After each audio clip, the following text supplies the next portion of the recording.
क्या आपने कभी सोचा है कि एक ऐसा बम जो पूरे शहर को कुछ ही सेकंड में मिटा सकता है, वो आखिर बनता कैसे है?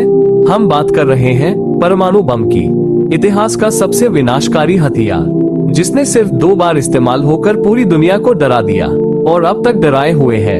लेकिन सवाल ये है, ये बम काम कैसे करता है? क्या ये सिर्फ एक ज्यादा बड़ा धमाका होता है या इसके पीछे कोई गहरा विज्ञान है? चलिए जानते हैं परमाणु बम बनने की पूरी कहानी एकदम सरल भाषा में। सबसे पहले, परमाणु बम किसी सामान्य बारूद से नहीं बनता। ये काम करता है परमाणु विखंडन यानी न्यूक्लियर फिशन की प्रक्रिया पर। इसमें बहुत ही खास प्रकार के पदार्थ का इस्तेमाल होता है, जैसे यूरेनियम 235 और प्लूटोनियम 239। अब यूरेनियम तो धरती में मिलता है, लेकिन उसका ज्यादातर हिस्सा यूरेनियम 238 होता है, जो काम का नहीं होता। हमें चाहिए सिर्फ उसका 0.7% हिस्सा यूरेनियम 235, और उसे भी एनरिच करना पड़ता है, यानी शुद्ध और केंद्रित करना। अब आइए समझते हैं कि ये फिशन होता क्या है। जब यूरेनियम 235 के एक परमाणु पर न्यूट्रॉन गिरता है तो वो टूट जाता है 2 छोटे परमाणुओं में। इस टूटने से बहुत ज्यादा ऊर्जा निकलती है और निकलते हैं 2 या 3 और न्यूट्रॉन। अब वही न्यूट्रॉन जाते हैं और दूसरे यूरेनियम परमाणुओं से टकराते हैं, और इस तरह एक चेन रिएक्शन शुरू हो जाता है। अगर यह चेन रिएक्शन कंट्रोल में किया जाए तो हम बिजली बना सकते हैं, जैसे न्यूक्लियर रिएक्टर में होता है।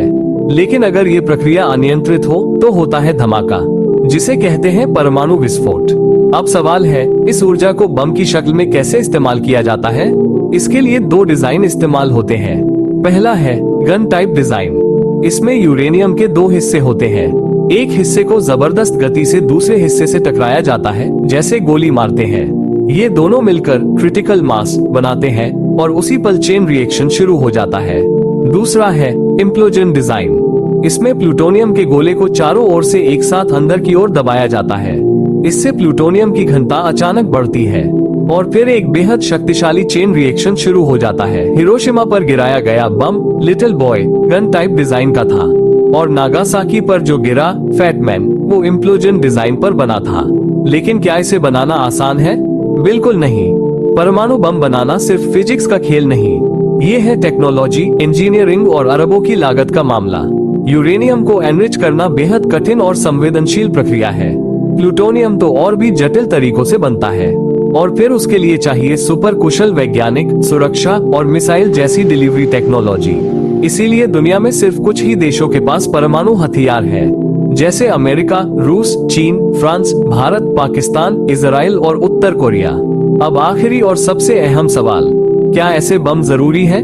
1945 में जब अमेरिका ने हिरोशिमा और नागासाकी पर परमाणु बम गिराया, तब लाखों लोग मारे गए और लाखों आने वाली पीढ़ियों तक प्रभावित हुए।